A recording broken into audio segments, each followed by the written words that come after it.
Hey everyone, welcome back to the channel. Your mom calls you for the 5th time today, demanding to know why you haven't visited. Your friend asks to borrow money again, even though they never paid you back last time. Your partner goes through your phone without asking. Your boss texts you at midnight expecting an immediate response. And somehow, you're the one feeling guilty for being uncomfortable with all of this. You say yes when you want to say no. You give and give until there's nothing left of you. That exhausted, resentful feeling of being everyone's everything. That's what happens when you have no boundaries. Today, we're talking about boundaries, what they actually are, why you desperately need them, and how to set them without feeling like a terrible person. Let's dive in.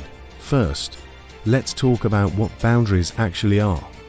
A boundary is a limit you set to protect your time, energy, emotions, body, and peace. It's a line that says this is okay with me, and this is not okay with me. Boundaries aren't walls that keep everyone out. They're guidelines that teach people how to treat you. Think of boundaries like a fence around your house. The fence doesn't mean you hate your neighbors. It just means you get to decide who comes into your space and when. You get to have a say in your own life. Boundaries can be physical, emotional, time-related, or mental. Physical boundaries are about your body and personal space. Who can touch you? How close people can stand? What physical contact you're comfortable with? Emotional boundaries are about protecting your feelings and not taking on everyone else's problems. Time boundaries are about how you spend your time and not letting others control your schedule. Mental boundaries are about your thoughts, values, and opinions being respected. Now let's talk about why boundaries are so important. Without boundaries, you become exhausted and resentful. You give so much to everyone else that you have nothing left for yourself. You end up burned out, angry, and feeling used, and then you blame the people around you. But here's the truth. If you never told them what's not okay, how would they know? Boundaries protect your mental health. They keep you from being overwhelmed by other people's drama and demands. They give you space to take care of yourself. They prevent you from becoming a doormat that everyone walks all over. Boundaries also improve your relationships. I know that sounds backward. You'd think saying no would push people away, but healthy people respect boundaries. When you set boundaries, you actually create healthier, more honest relationships. You stop resenting people because you're not doing things you don't want to do. Boundaries help you respect yourself. Every time you set a boundary, you're telling yourself that your needs matter. You're proving to yourself that you're worth protecting. You're showing yourself that you have value. Here's what a lot of people don't understand. Having no boundaries doesn't make you nice. It makes you dishonest. When you say yes but mean no, you're lying. When you smile through something that hurts you, you're not being kind. You're being fake. Real kindness includes honesty about your limits. So why don't more people set boundaries? Most of us were taught that boundaries are selfish. We learned that good people always say yes. We learned that putting ourselves first makes us bad. We learned that our job is to make everyone else happy, even if it destroys us. We're also scared of conflict. We think setting a boundary will make people angry, and it might. Some people will be upset when you stop letting them use you, but their anger doesn't mean you're wrong. It means they benefited from you having no boundaries. We're scared of being rejected or abandoned. We think if we say no, people will leave. And here's the hard truth, some people will. The people who only liked you because you never said no will disappear. But those aren't your people anyway. The right people will respect your boundaries. We also don't know how to set boundaries because nobody taught us. We weren't given the language or the tools. So we just keep saying yes and hoping things will magically get better. Let me give you some examples of what healthy boundaries look like. A healthy boundary is saying I can't talk right now. Can we chat later when you're not available? It's saying I need some alone time instead of forcing yourself to socialize when you're drained. It's saying that doesn't work for me when someone makes plans you don't want to do. A healthy boundary is telling your family you won't discuss certain topics that always turn into fights. It's telling your friend you can't lend money anymore.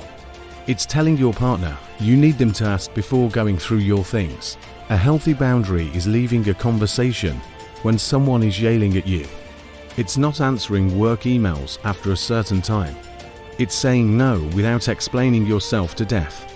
Boundaries can sound like I'm not comfortable with that, or that doesn't work for me, or I need you to stop doing that, or I'm not available for that, or that's not something I'm willing to do. Now let's talk about how to actually set boundaries. Step 1. Figure out what your boundaries are. You can't set boundaries if you don't know what they are.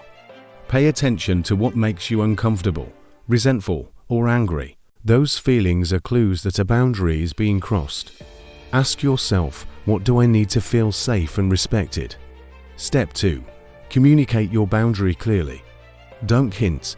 Don't expect people to read your mind. State your boundary in simple, direct language. You don't need to apologize for it or over-explain it. Just say it clearly. Step 3. Be consistent. If you set a boundary, but don't enforce it, people won't take it seriously. You teach people how to treat you by what you allow. If you say no phones at dinner, but then let it slide, the boundary means nothing. Step 4. Prepare for pushback. Some people will test your boundaries.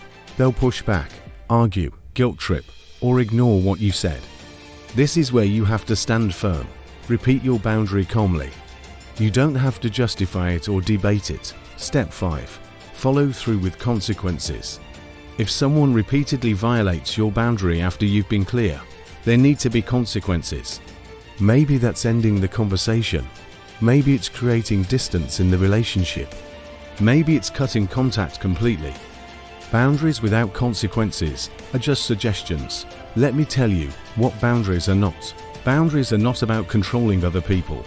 You can't make someone do what you want, but you can control how you respond when they don't respect your limits. Boundaries are not punishments. You're not setting boundaries to hurt someone or get revenge. You're setting them to protect yourself. Boundaries are not ultimatums given in anger. Healthy boundaries are calm and clear. They're not threats made during a fight. And boundaries are not selfish. Taking care of yourself is not selfish. Protecting your peace is not selfish. Having needs is not selfish. Here's what to do when someone reacts badly to your boundary. First, stay calm. Don't get defensive or apologize for your boundary. You have a right to have limits. Second, repeat your boundary if needed. Sometimes people need to hear it more than once. Don't change your boundary just because someone doesn't like it. Third, recognize manipulation tactics. People might guilt trip you, play victim, or make you feel like you're being mean. That's manipulation. Don't fall for it. Fourth, be willing to walk away. If someone absolutely refuses to respect your boundaries, you might need to distance yourself. You can love someone from a distance. You can care about someone and still protect yourself from them. Here's something important to understand. Setting boundaries might feel uncomfortable at first. You might feel guilty. You might worry you're being too harsh. That's normal. You're breaking old patterns. You're going against years of conditioning. It's supposed to feel weird, but I promise you, the discomfort of setting boundaries is nothing compared to the pain of having none. The guilt you feel for saying no is temporary. The resentment you feel from always saying yes is permanent. You deserve to have boundaries. You deserve to protect your time, energy, and peace. You deserve relationships where you're not exhausted and drained. You deserve to say no without feeling like a bad person. So here's what I want you to do this week. Identify one boundary you need to set, just one. It doesn't have to be huge. Maybe it's not answering texts immediately.